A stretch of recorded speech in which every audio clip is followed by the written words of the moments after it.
तो चलिए बांग्लादेश के साथ क्षेत्रों का आदान प्रदान थोड़ा हम लोग देख लेते हैं। ठीक है, ये हमारा पॉलिटी का संघ एवं उसके राज्य क्षेत्र वाला टॉपिक जो है उसी का अधीन है ये। तो 100वां संशोधन होता है। ठीक है, कब होता है 100वां संशोधन? 2015। तो ध्यान में रखना है, 100वां संशोधन की बात करेंगे तो ध्यान में रखना है ये आपका, ठीक है, 2015 में होता है। ठीक है, तो 100वां संविधान संशोधन 2015 को हुआ।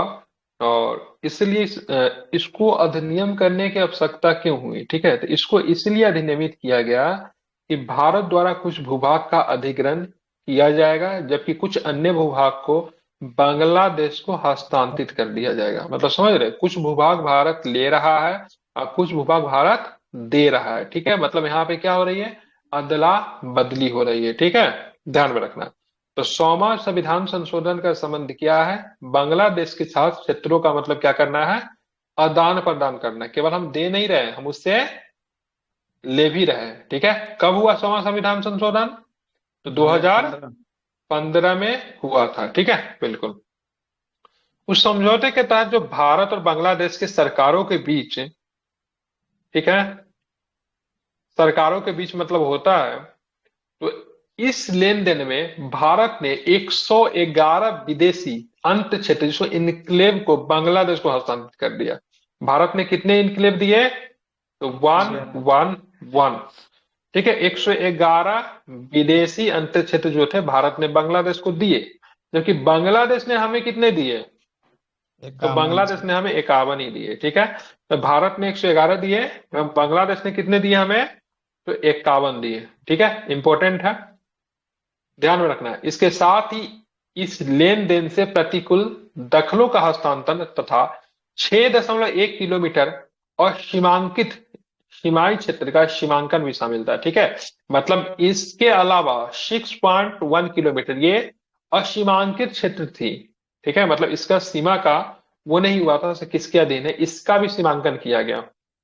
मतलब इन तीन डिस्ट्रीब्यूट कर उद्देश्यों के दोनों लिए को। संशोधन में 4 राज्य, हाँ बिल्कुल, 4 राज्यों की बात करेंगे कि भूभाग से जुड़े पहले अनुसूची के प्रावधानों को संशोधित कर दिया गया। कौन कौन से राज्य प्रभावित है? तो वही 4 राज्य कौन कौन है जिनके साथ बांग्लादेश के साथ सीमा लगता है, असम, असम, मेघालय, त्रिपुरा, मिजोरम, मिजोरम। ठीक है, पश्चिम बंगाल। असम है, मेघालय है, त्रिपुरा है।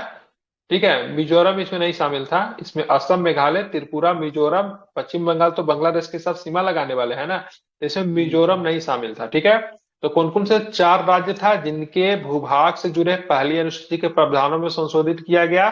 तो ये चारों राज्य का नाम ध्यान में रखना है, कौन कौन से राज्य है?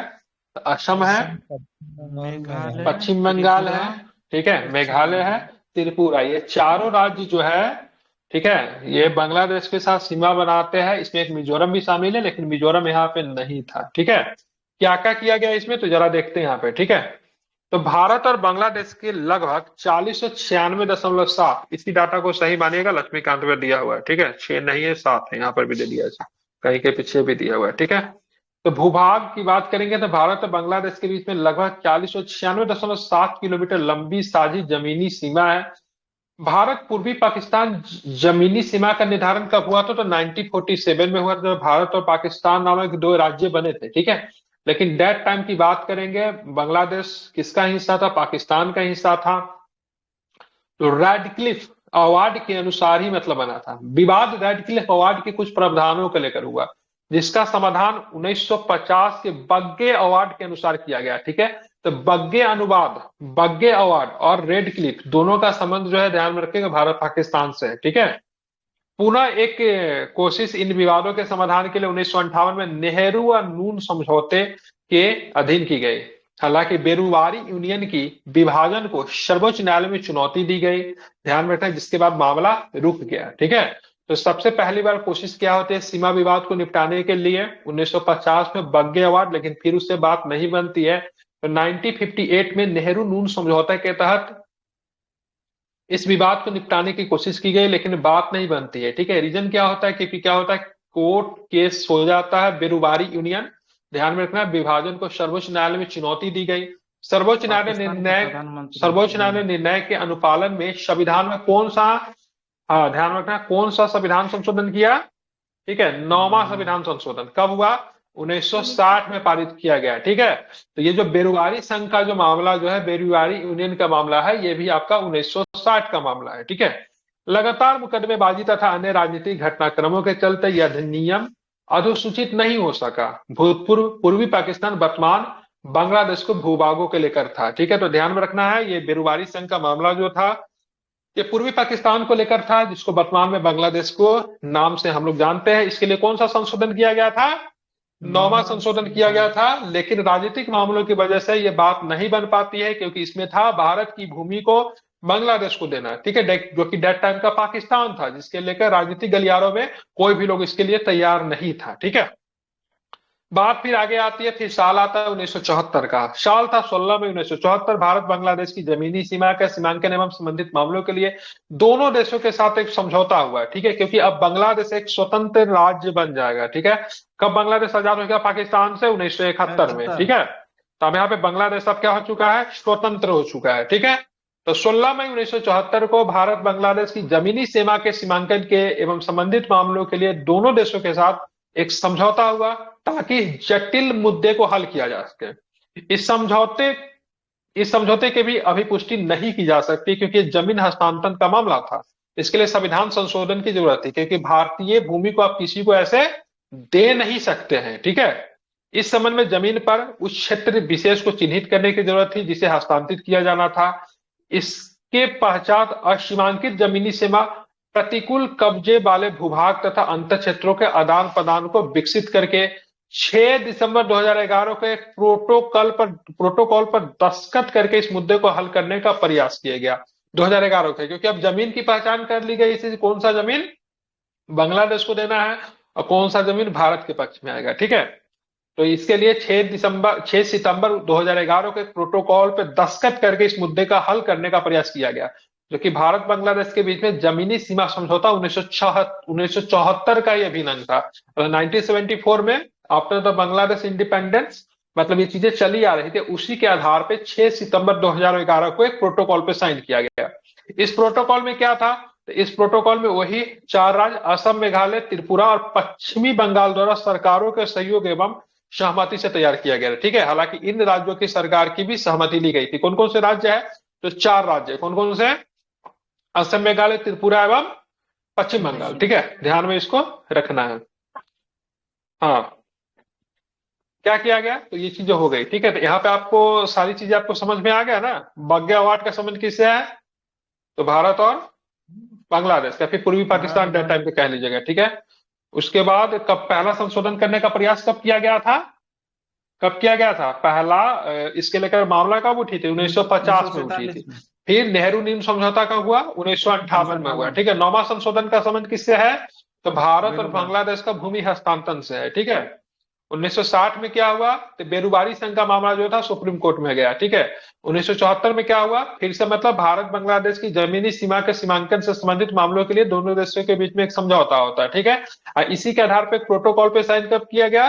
तो 2011 में प्रोटोकॉल पे साइन किया गया। लेकिन फाइनली मामला कब सुधरा? तो 2015 में सुधरा, ठीक है। कौन सा संवैधानिक संशोधन किया गया? तो 100वां संवैधानिक संशोधन किया गया, ठीक है। कितने इनक्लेव्स को दिया गया भारत के द्वारा? 111, ठीक है। और बांग्लादेश ने कितने इनक्लेव हमें दिए? 51 दिए, ठीक है। 51। और कितने असीमांकित सीमाई क्षेत्र का भी सीमांकन शामिल किया गया? तो 4। 6.1 किलोमीटर, ठीक है।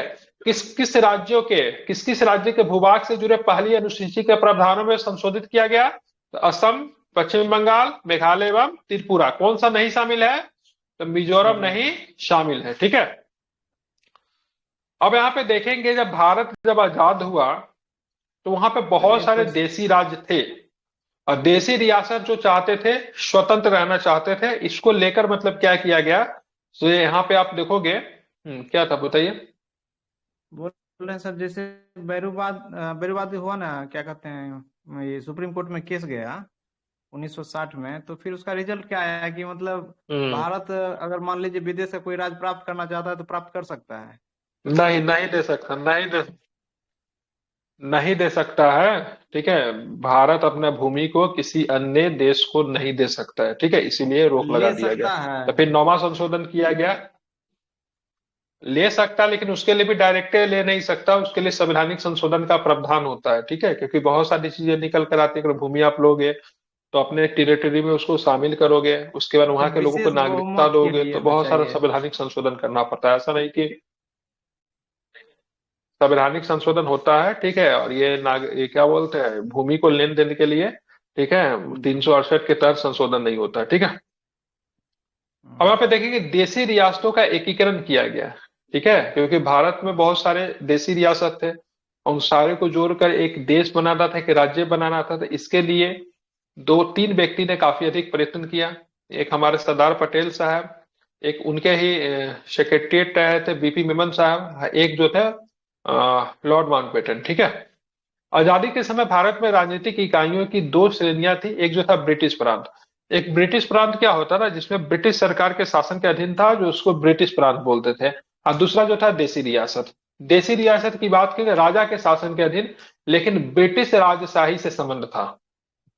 देसी रियासत वैसा रियासत जो राजा के शासन का अधीन था, वहां पे शासन तो राजा का होता था, लेकिन ब्रिटिश राजशाही से संबंध था। भारतीय स्वतंत्रता अधिनियम 1947 के अंतर्गत दो स्वतंत्र एवं पृथक प्रभुत्व वाले देश भारत और पाकिस्तान का निर्माण किया गया, ठीक है। और वहां पे देशी रियासत के सामने तीन विकल्प दिए गए। पहला विकल्प यह था कि भारत में शामिल हो जाओ, ठीक है। दूसरा विकल्प जो था पाकिस्तान में शामिल हो जाए। और तीसरा विकल्प सबसे ज्यादा खतरनाक था, स्वतंत्र है। तो कोई भी व्यक्ति को स्वतंत्रता पसंद होता है, तो देशी रियासत, ज्यादातर देशी रियासत जो थे वो खुद को स्वतंत्र रखना ही चाहते थे, ठीक है। 552 देशी रियासतें भारत की भौगोलिक सीमा में थी। कितनी थी?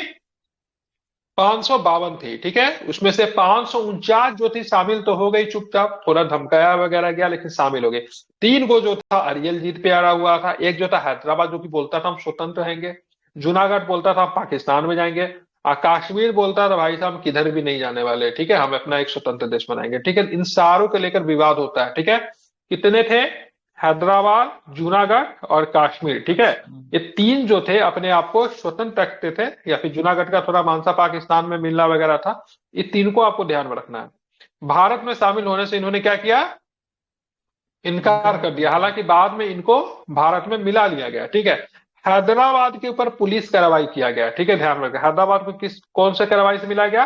पुलिस कार्रवाई को। या इस ऑपरेशन को बोलते हैं ऑपरेशन पोलो। क्या बोला जाता है? जी सर। ऑपरेशन पोलो या फिर ऑपरेशन पोलो। कैटरपिलर, ठीक है।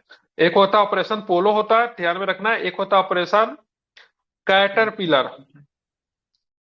ये दोनों ऑपरेशन जो है हैदराबाद से समझ, ऑपरेशन पोलो और ऑपरेशन कैटरपिलर, इसको ध्यान में रखना है, ठीक है, भूलेंगे नहीं, ठीक है। अब यहाँ पे जूनागढ़, जूनागढ़ राज्य में रेफरेंडम कराया गया, जनमत संग्रह, मतलब जनता से पूछा गया, से बताइए आप कहाँ रहना चाहते हैं, ठीक है। जनता ने सीधा सीधा भारत में रहने के पक्ष में साइन किया, ठीक है। और एक कश्मीर को विलय पत्र पे हस्ताक्षर करवाया गया, ठीक है। तो तीनों को तीन कैटेगरी है। हैदराबाद में पुलिस कार्रवाई, जूनागढ़ में जनमत संग्रह, और कश्मीर में विलय पत्र पे साइन करवाया गया, ठीक है, ध्यान में रखना है। 1950 में संविधान ने भारतीय संघ के राज्यों के चार प्रकार से वर्गीकृत किया, ठीक है। 1950 में ये वर्गीकृत बाद में समाप्त हो जाएगा, लेकिन अभी चार को कैटेगरी है। पहला में भाग क, दूसरा भाग ख, तीसरा भाग ग, और चौथा जो था भाग ख। मतलब इसको ए बी सी डी कहते हैं, ठीक है। ये भाग क के जो भाग क में आप ध्यान में रखो, बिहार भाग क में था, मतलब कैटेगरी ए में रखा गया था। अब भाग घ मतलब कैटेगरी डी में केवल एक ही राज्य था, जिसका नाम था अंडमान निकोबार द्वीप समूह, ठीक है। ये भाग ख कभी कभी पूछ देता, भाग ख में राज्यों की संख्या कितनी थी, मतलब कैटेगरी डी में कितना था, तो वन एंड ओनली सिंपल एक ही राज्य था, जिसको ध्यान में रखना है, क्या नाम था? अंडमान निकोबार। अंडमान निकोबार द्वीप समूह, ठीक है, ध्यान में रखना। ये सभी संख्या 29 थे। भाग क में वैसे राज्यों को रखा गया था जहां पे ब्रिटिश भाग के गवर्नर का शासन था, ठीक है। मतलब गवर्नर वहां पे रूल करती थी, ठीक है, ध्यान में रखना है, ठीक है। समझ रहे हैं ना? भाग ख में कैसा था, मतलब भाग बी में कैसे रहा था, 9 राज्य विधानमंडल के साथ शाही शासन था। मतलब यहाँ पे जो विधानमंडल था, विधानमंडल में मुख्यमंत्री वगैरह सब होगा, भारतीय मुख्यमंत्री प्रधानमंत्री डेट टाइम बनते थे, ठीक है। और यहाँ पे जो था ब्रिटिश शासन था डायरेक्ट, यहाँ पे कोई नहीं होता था प्रधानमंत्री या फिर मुख्यमंत्री, ठीक है। भाग ग में ब्रिटिश भारत के मुख्य आयुक्त का शासन था। ये कमिश्नरी थे, क्या था ये? कमिश्नरी थे। कमिश्नर। मतलब दैट टाइम का ये केंद्र शासित प्रदेश हो गया, ठीक है, direct rule by governor general या फिर वायसराय कर लीजिए, कमिश्नरी टाइप का था, यहाँ पे मुख्य आयुक्त होता था, ठीक है, अभी भी होता है। ये 9 गो राज्य 9 गो राज्य जो था कैटेगरी बी में, यहाँ पे विधानमंडल होता था, मतलब स्टेट असेंबली होता था, जहाँ पे जनता के द्वारा प्रतिनिधि चुनकर आते थे, representative chosen by the people, ठीक है, ध्यान में रखना, वोट देने का अधिकार था। ये शुरू में जो ए में जो राज्य जो था, वहां पे ब्रिटिश गवर्नर का डायरेक्ट शासन होता था। भाग ग में राज्य कुल 10 का केंद्रीयकृत प्रशासन था, ठीक है, ध्यान में, यहाँ पे क्या था, केंद्रीयकृत प्रशासन था, ठीक है, ध्यान में रखें। भाग ग में कितने थे, 10 राज्य थे। और भाग घ में मैंने बोला था याद रखने के लिए, इंपॉर्टेंट इसलिए था क्योंकि यहाँ पे क्या था, अकेला एक ही राज्य था, ठीक है, कौन कौन था, अंडमान एवं निकोबार द्वीप को इसमें रखा गया था।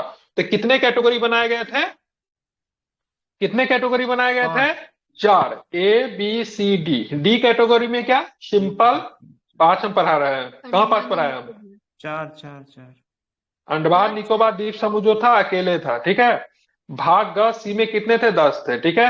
और यहाँ पे कमिश्नर का शासन किस में होता था, कमिश्नरी जिसको बोलते थे, मुख्य आयुक्त का शासन ग में होता था, ठीक है, ध्यान में रखना है, ठीक है। अब ग में कितने राज्य थे, 10 थे, ठीक है। 9 राज्य जो थे भाग ख में थे, ध्यान में, जहां पे किसका शासन था, तो यहाँ पे विधानमंडल होता था। और भाग क की बात करेंगे डायरेक्ट, वहां पे क्या था, तो वायसराय या फिर गवर्नर का रूल होता था। अब यहाँ पे राज्यों और क्षेत्रों 1950 में ये 4 गुना वर्गीकरण तालिका 6.1 में दिया गया है, तो इसको हम लोग देखेंगे, ठीक है। अब क्या होता है ना, अब यहाँ पे धर आयोग बनता है और जेबीपी समिति भी बनती है। J for Jawaharlal Nehru, B for Vallabh Bhai Patel, और पी फॉर पट्टाभी सीतारमैया, ठीक है। तीनों मिलकर एक समिति बनाते हैं, तीनों का समिति को संक्षेप में क्या बोला जाता है, जेबीपी समिति बोला जाता है, इसको आपको ध्यान में रखना है, ठीक है। धर आयोग बनाया गया था, ठीक है, ये न्यायाधीश थे, ये इनका नाम था पूरा एसके धर, ठीक है। बनाया गया था 1948 में, रिपोर्ट भी 1948 में ही दे दी थी, ठीक है। देशी रियासतों तथा शेष भारत का एकीकरण विशुद्ध रूप से अस्थायी व्यवस्था थी, ठीक है। ये देशी रियासत जो था और शेष भारत का एकीकरण जो किया गया, ABCD कैटेगरी में डाला गया, ये क्या था, अस्थायी व्यवस्था थी, इसमें चेंज होना स्वाभाविक था। इस देश के विभिन्न भागों से विशेष रूप से दक्षिण से मांग उठने लगी, राज्यों के भाषा के आधार पर पुनर्गठन किया जाए, ABCD कैटेगरी नहीं चलेगा, कौन सा आधार पे, भाषा के आधार पर किया जाएगा, ठीक है। साल था जून 1948 का, पूछा जाता है, साल इंपोर्टेंट है। तो सरकार ने इसी के लिए एक टीम बनाई, एक क्या बोलते उसको यार, कमीशन बनाया, आयोग बनाया, जिसका नाम था एसके धर। एसके धर की अध्यक्षता में भाषाई प्रांत आयोग की नियुक्ति की गई। 2 प्रश्न पूछा जाता, भाषाई प्रांत आयोग जो था सबसे पहले कौन बना, एसके धर की अध्यक्षता में बना था। धर आयोग जिसको कहते हैं, कब बना था, तो जून 1948 में बना था। रिपोर्ट ने अपनी दिसंबर 1948 में रिपोर्ट पेश कर दी, ठीक है। अब यहाँ पे रिपोर्ट में क्या कहा गया, रिपोर्ट बोला ऐसे, देखिए राज्य बनाना ठीक है, बहुत अच्छी बात है, बनाइए, लेकिन इसको भाषा के आधार पर मत बनाइए, इसको प्रशासनिक सुविधा के अनुसार होना चाहिए। मतलब राज्य का जो पुनर्गठन जो होना चाहिए, वो भाषा के आधार पर न होकर किसके आधार पर होना चाहिए, तो प्रशासनिक सुविधा के आधार पर, ठीक है। इससे क्या हो जाता है, काफी अधिक असंतोष बढ़ जाता है, ठीक है। और परिणाम स्वरूप कांग्रेस द्वारा दिसंबर 1948 में एक अन्य भाषाई प्रांत समिति का गठन किया गया, इसको जेबीपी समिति के नाम से बोलते हैं। इसमें 3 लोग थे, जे फॉर जवाहरलाल नेहरू, ठीक है, बी फॉर वल्लभ भाई पटेल, और पी फॉर पट्टाभी सीतारमैया को इनमें शामिल किया गया। इस समिति को संक्षेप में किस नाम से जानते हैं, इनको जेबीपी के नाम से जानते हैं। इसका अध्यक्ष या संयोजक नहीं था, इसमें कोई अध्यक्ष नहीं थे, कोई संयोजक नहीं थे, ठीक है। हालांकि धर आयोग में धर साहब जो थे इसके अध्यक्ष थे, ठीक है। इसने अपनी रिपोर्ट कब दी थी, ठीक है, ध्यान में रखना है। तो इन्होंने अपनी रिपोर्ट 1949 में दी, ठीक है। और इस बात को औपचारिक रूप से स्वीकार किया कि राज्यों के पुनर्गठन का आधार भाषा होनी चाहिए, ठीक है। इन्होंने भी बोला भाई साहब, राज्यों का पुनर्गठन का जो आधार जो होना चाहिए वो भाषा नहीं होनी चाहिए, ठीक है। तो ये दूसरा कमीशन, फिर अब तीसरा बनेगा, ठीक है। अब ये सारी बातें जब होने लगी तो मतभेद और भी बढ़ गया, तो तीसरा कमीशन बनाने की आवश्यकता होती है। अब यहाँ पे ध्यान में रखो, पहला वाला में कितने राज, 9 गो, ठीक है, बता ना, 4 कैटेगरी। दूसरे वाला में 9 गो, तीसरे वाले में 10 गो, चौथा वाला में 1 गो राज। तो टोटल राज्यों की संख्या कितनी हो गई, 29, ठीक है। 9 दूना 8, 29 राज। कितने राज थे उस समय, 29 राज्य में था, ठीक है। अब बोलोगे सर इसमें तीसरा वाला में किसके था, तो यहाँ पे आयुक्त के द्वारा प्रशासन चला जाता था, कमिश्नरी जिसको कहते थे, ठीक है। भाग ख में ध्यान में रखना, यहाँ पे डायरेक्ट मतलब यहाँ पे विधानसभा था, क्या था यहाँ पे? विधानमंडल। यहाँ पे नहीं, विधानसभा नहीं था, सॉरी, यहाँ पे विधानसभा था। ठीक है। यहाँ पे कितने थे? 9 राज्य थे। ठीक है। यहाँ पे कितने राज्य थे? यहाँ पे भी 9 राज्य थे। यहाँ पे किसका था? यहाँ पे राजाओं का शासन हुआ करता था, ध्यान में रखना। यहाँ पे विधानसभा के साथ मतलब गवर्नर का रूल था। अब भाग गांव में ध्यान में आयुक्त के द्वारा चलाए जाते थे। अब भाग गांव में जो था सिंपल एक ही राज था, इसका नाम था अंडमान एक निकोबार द्वीप समूह। तो पहला समिति जो 1948 में बना, दूसरा जो था 1948 में ही बनता, लेकिन रिपोर्ट 1949 में देते हैं। ठीक है। और तीसरा समिति अब बनेगा, ठीक है, क्योंकि अब जो था अनशन वगैरह ये सब शुरू हो जाता है। तो तीसरा समिति जो था 1953 में बना है। ठीक है। हालांकि अक्टूबर 1953 में भारत सरकार को भाषा के आधार पर पहले राज्य के गठन के लिए मजबूर होना पड़ा। ठीक है। 1953 में पहला राज्य बन जाता है भाषा के आधार पर। जो राज्य जो बनता है कौन था? आंध्र प्रदेश। आंध्र प्रदेश। ठीक है। तेलुगु भाषी के लिए एक राज्य बनाया गया आंध्र प्रदेश, क्योंकि मद्रास के तेलुगु भाषी क्षेत्रों को पृथक करके आंध्र प्रदेश का गठन किया गया। इसके लिए लंबा विरोध आंदोलन हुआ, जिसके अंतर्गत 56 दिनों की भूख हड़ताल के बाद कांग्रेसी कार्यकर्ता पोट्टी श्री रामालुलु जी का निधन हो जाता है। ठीक है। तो उसके बाद कांग्रेस को या फिर उस समय की वर्तमान सरकार को एक नया राज्य बनाना पड़ता है। इस हिसाब से 1953 में आंध्र प्रदेश राज्य भाषा के आधार पर बनने वाला पहला राज्य पहला। बन जाता है। ठीक है। ये हो गया। उसके बाद फिर से एक समिति का गठन किया गया, इसका नाम था फजल अली। ठीक है। ये फजल अली साहब जो थे ये भी न्यायाधीश थे। क्या होता है, साल था 1953 का, एक नया समिति बनाया जाता है जो कि 56 में अपनी रिपोर्ट सौंपती है। ठीक है। ध्यान में रखना है। अब देखेंगे यहाँ पे आंध्र प्रदेश के निर्माण में अन्य क्षेत्रों में भी भाषा के आधार पर राज्य बनाने की मांग उठने लगी। इसके कारण भारत सरकार को दिसंबर 1953 में एक 3 सदस्यीय आयोग गठन करना पड़ा। ठीक है। पुनर्गठन आयोग बनाना पड़ा। इसमें कौन कौन थे? फजल अली के अध्यक्षता में था। इसके अन्य सदस्यों का नाम पूछा जाता है, के एम पनिक्कर, हृदयनाथ कुंजरू थे। ठीक है। एच एन कुंजरू कहते हैं, ये नाम याद रखना, इंपॉर्टेंट है। तो 53 में जो बनी थी ये समिति, फजल अली कमीशन की बात करेंगे, इसमें 3 सदस्य थे, एक अध्यक्ष और 2 अन्य सदस्य, टोटल 3 हो गए ना। तो अध्यक्ष कौन था? फजल फजल अली अली। साहब। अन्य सदस्य कौन थे? तो के एम पनिक्कर और हृदयनाथ कुंजरू। इन्होंने हृदयनाथ अपनी कुंजरू। रिपोर्ट पेश की। कब रिपोर्ट पेश की? 1955 में। 1900, मैंने कहीं में 1956 में पढ़ रहा था, 1955 में रिपोर्ट पेश की और इस बात को व्यापक रूप से स्वीकार किया कि राज्यों के पुनर्गठन में भाषा का मुख्य आधार बनाना जाना चाहिए। इन्होंने बोला था भाई साहब, इन्होंने इस बात को स्वीकार किया कि राज्यों के पुनर्गठन में भाषा का मुख्य आधार बनाया जाना चाहिए, लेकिन इसे एक राज्य की भाषा का सिद्धांत को अस्वीकार कर दिया। ठीक है। मतलब बोला ठीक है भाषा का आधार बनाओ, कोई दिक्कत नहीं है। देखिए इन्होंने एक राज्य एक भाषा के जो सिद्धांत जो था उसको इन्होंने मतलब क्या किया? अस्वीकार किया। ठीक है। ध्यान में रखना। इसका मत यह था कि किसी भी राजनीतिक इकाई के पुनर्निर्धारण में भारत की एकता को प्रमुखता देनी चाहिए। मतलब किसी भी राजनीतिक इकाई को बना रहे हो, उसमें भारत की जो एकता जो है उसको प्रमुखता दो, न कि भाषा को सही दो। बात। समिति ने किसी राज्य पुनर्गठन योजना के लिए 4 बड़े कारकों का पहचान किया। 4 बड़े कारक कौन कौन है? तो देश की एकता एवं सुरक्षा को अनुक्षरण एवं संरक्षण, भाषाई एवं सांस्कृतिक एकरूपता भी होनी चाहिए, वित्तीय आर्थिक एवं प्रशासनिक तर्क भी दिया इन्होंने। अब प्रत्येक राज्य एवं पूरे देश के लोगों की कल्याण की योजना और इसका संवर्धन भी इनमें शामिल था। आयोग ने सलाह दी कि मूल संविधान के अंतर्गत 4 आयामी राज्यों के क्षेत्रों का वर्गीकरण को समाप्त कर देना चाहिए। ठीक है। मतलब इन्होंने वो 4 जो था ना, कौन सा category, A B C C D. D नहीं था, उसको क्या करना है? समाप्त करना है। और साथ में इन्होंने कितना बोला? तो भाई साहब 16 राज्य और 3 केंद्र शासित प्रदेश बना लो। ये बहुत इंपॉर्टेंट है, ये ध्यान में रखना। कितने? 16 और 3। ठीक है। कितने? 16 राज्य और 3 केंद्र शासित प्रदेश बनाने का सलाह किसने दिया था? तो फजल फजल अली अली। कमीशन ने। ठीक है। लेकिन आगे चल के गवर्नमेंट कितने को स्वीकारती है? तो 14 और 6 को स्वीकारती है। ठीक है। ध्यान में रखना, इंपॉर्टेंट है ये। फजल अली कमीशन ने बोला था 16 स्टेट बनाते हैं और 3 जो है इंडियन टेरिटरीज बनाते हैं, लेकिन गवर्नमेंट इनके बातों को 14 और 6 करके जाती है। ठीक है। ये बहुत इंपॉर्टेंट है, ध्यान में रखना। ठीक है। तो जी। 3 केंद्रीय प्रशासित क्षेत्रों का निर्माण किया जाए। भारत सरकार ने बहुत कम परिवर्तनों के साथ इन सिफारिशों को मतलब क्या किया?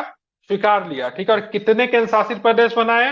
तो 6 केंद्र शासित प्रदेश बनाए और 14 राज्य बनाए। ठीक है। आयोग ने कितने अनुशंसा किया? तो 16 और 16 3। और 3 ने, ठीक है। भारत सरकार ने क्या किया, 14 और 6, मतलब उन्होंने क्या किया, 14 और 6, लेकिन आयोग ने बोले थे 16 और 3 बना रखे। यही पे क्वेश्चन फंसा देता है, ठीक है। जनरली लोगों को 14 और 6 याद रहता है, इसको सही मारते हैं, लेकिन उसमें पूछा रहता है फजल अली कमीशन ने कितने राज्य और कितने केंद्र शासित प्रदेश बनाने की अनुशंसा की थी, तो 16 सोलह और 3 तीन होगा, लेकिन सरकार ने अंतिमतः 14 और कितने बनाए, छः। 6 बनाए, ठीक है। ध्यान में रखना है। तो पुनर्गठन अधिनियम 1956 और 7वें संविधान संशोधन अधिनियम 1956 के द्वारा भाग ख के बीच की दूरी को समाप्त कर दिया गया, भाग ग को खत्म कर दिया गया, और इसमें से कुछ पड़ोसी राज्यों के साथ मिला दिया गया, तो कुछ ध्यान रखना संघ शासित क्षेत्रों के तौर पर पुनः स्थापित किया गया। परिणाम स्वरूप, ठीक है, 1 नवंबर 1956 को भारत में राज्यों की संख्या 14 रहेगी, केंद्र शासित प्रदेशों की संख्या कितनी रहेगी, 6 रहेगी, 6। ठीक है। आयोग ने कितने बनाने की अनुशंसा की थी, तो 16 सोलह और तीन 3, लेकिन अंतिम रूप से कितना रहेगा, तो 14 और 6 रहेगा, ठीक है। इसका उल्लेख तो आप नीचे में देखोगे, ठीक है। तो 7वां संविधान संशोधन जो कि राज्यों के पुनर्गठन अधिनियम से संबंधित है, कब हुआ था, तो 1956 में हुआ था, ठीक है। और आयोग ने अनुशंसा की थी 16 राज्य और 3 केंद्र शासित प्रदेश की, लेकिन अब कितना रहेगा, तो 14 और 6। सरकार ने कितने माने, तो 14 और 6, ठीक है, जिसका नाम यहाँ पे दिया हुआ है, ठीक है, ध्यान में रखोगे। तो बाकी राज्य सब कहाँ गए, तो बाकी राज्य सबको क्या किया गया, मिला दिया गया, कुछ को ध्यान में रखेंगे, बहुत सारे राज्यों के आपस में क्या किया गया, मिला दिया गया, ठीक है। इसीलिए संख्या क्या हो गई, कम हो मिला गई, के हटा दिया गया, कुछ कुछ तब ना बना सर। ठीक है। अब यहाँ पे देखेंगे किसको किसको किसमें मिलाया गया है, ठीक है। अब यहाँ पे ध्यान में रखेंगे राज्य पुनर्गठन अधिनियम 1956 के द्वारा कोच्चिन राज्य के त्रावणकोर तथा मद्रास राज्य के मालाबार तथा दक्षिण कन्नड़ के कसरगोरा को मिलाकर एक नया राज्य केरल बनाया गया। बहुत इंपॉर्टेंट है, इसको याद कर लेना है, ठीक है। कोच्चिन राज्य के कौन सा प्रदेश को मिलाया गया, त्रावणकोर के। मद्रास राज्य के कौन सा क्षेत्र को मिलाया गया, मालाबार को। और कर्नाटक के कौन सा क्षेत्र को, कसरगोडा को मिलाकर मतलब केरल राज्य को बनाया, मतलब कुछ क्षेत्र कोच्चिन से, कुछ क्षेत्र मद्रास से, और कुछ क्षेत्र कर्नाटक से कर्नाटक। मिलाकर केरल राज्य को बनाया गया। इस अधिनियम ने हैदराबाद राज्य के तेलुगु भाषी क्षेत्रों को आंध्र प्रदेश मिलाकर एक नया राज्य आंध्र प्रदेश बनाया। हैदराबाद राज्य के, हैदराबाद स्टेट हुआ करता था पहले, महाराष्ट्र नहीं था, बॉम्बे था, ठीक है। आंध्र जी। प्रदेश नहीं था, हैदराबाद राज्य था। तो हैदराबाद राज्य के तेलुगु भाषी क्षेत्रों को मिलाकर आंध्र प्रदेश एक नया राज्य बनाया गया। उसी प्रकार से, ठीक है, मध्य भारत के राज्य विंध्य प्रदेश तथा भोपाल राज्यों को मिलाकर मध्य प्रदेश बनाया गया। विंध्य प्रदेश हुआ करता था, भोपाल स्टेट हुआ करता था, ठीक है, उसको मिलाकर क्या बनाएगा, मध्य प्रदेश राज्य का सृजन हुआ, ठीक है। सौराष्ट्र और कच्छ को मिलाकर, ठीक है, सौराष्ट्र और कच्छ राज्यों को मिलाकर बॉम्बे राज्य में, ठीक है, सौराष्ट्र और कच्छ राज्य को बॉम्बे राज्य में, कुर्ग राज्यों को मैसूर राज्य में मिला दिया गया। पटियाला को पूर्वी पंजाब, पटियाला एवं पूर्वी पंजाब को पंजाब राज्य में, तथा अजमेर राज्य को राजस्थान में विलयित कर दिया गया। अजमेर को राजस्थान में, पटियाला एवं पूर्वी पंजाब को पंजाब में, ठीक है, कुर्ग राज्य को मैसूर में मिला दिया गया। ये सब देसी रियासत हुआ करते थे डेट टाइम के। सौराष्ट्र और कच्छ को किसमें मिला दिया गया, सौराष्ट्र और कच्छ जो कि अभी गुजरात का बॉम्बे। हिस्सा, बॉम्बे में मिला दिया गया, बॉम्बे स्टेट में। आगे चल के सौराष्ट्र वाला राज्य 1960 में अलग होगा और खुद को गुजरात बना देगा, ठीक है। इसके अलावा इस नियमित दौरान नए संघ शासित प्रदेश लक्षद्वीप, मिनीकॉय, अमिनी द्वीप का सृजन किया गया। नए बने थे, लक्षद्वीप बने, मिनीकॉय बने और अमिनी द्वीप, द्वीपों का सृजन मद्रास से काटकर किया गया था। इनका सृजन, इनके नए राज्य बने थे, कहां से काटकर बनाया गया इनका, तो ये मद्रास से काटकर बनाए गए थे, ठीक है।